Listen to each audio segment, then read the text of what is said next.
নমস্কাৰ বন্ধু-বান্ধৱীসকল, আজি আপোনালোকৰ মাজলৈ কেইটামান নতুন জেনেৰেল নলেজৰ প্ৰশ্ন উত্তৰ লৈ আহিছোঁ। আজি এই প্ৰশ্নকেইটাৰ আপোনালোকে কেইটা উত্তৰ পাৰিব কমেণ্ট এটা কৰি জনাই দিব। আজি 1 নম্বৰ প্ৰশ্নটো হৈছে অসমৰ প্ৰথম ব্যাঘ্ৰ সংৰক্ষিত বনাঞ্চল কোনখন? ইয়াৰ উত্তৰটো হৈছে মানাহ ব্যাঘ্ৰ সংৰক্ষিত বনাঞ্চল।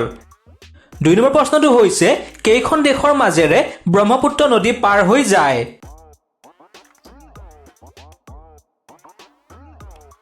ইয়াৰ উত্তৰটো হৈছে 3খন দেশৰ।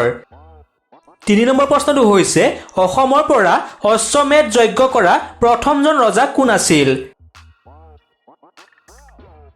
ইয়াৰ উত্তৰটো হৈছে মহেন্দ্ৰ বৰ্মন।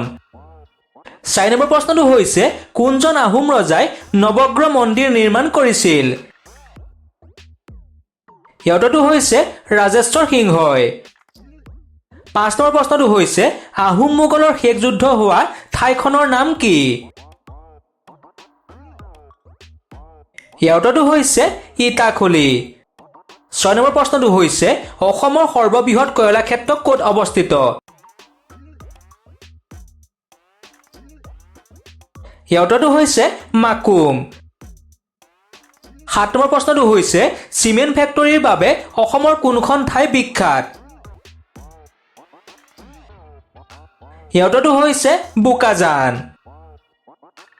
8 নম্বৰ প্ৰশ্নটো হৈছে অসমৰ মুঠ ভৌগোলিক ক্ষেত্ৰফল কিমান? ইয়াৰ উত্তৰটো হৈছে ৭৮,৪৩৮ বৰ্গ কিলোমিটাৰ।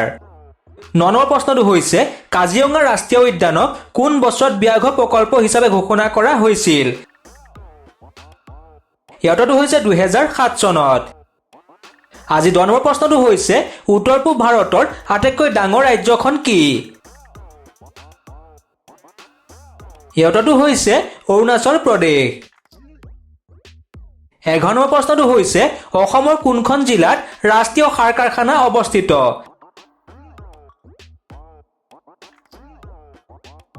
ইয়াৰ উত্তৰটো হৈছে নামৰূপ। 12 নম্বৰ প্ৰশ্নটো হৈছে অসমৰ কোনখন ৰাষ্ট্ৰীয় উদ্যানত বিৰল বগা পাখি থকা হাঁহ পোৱা যায়? ইয়াৰ উত্তৰটো হৈছে নামেৰি।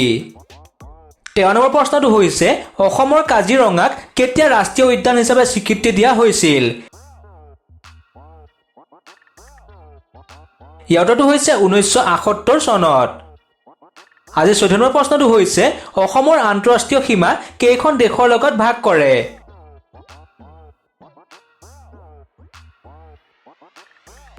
ইয়াৰ উত্তৰটো হৈছে 2খন দেশ।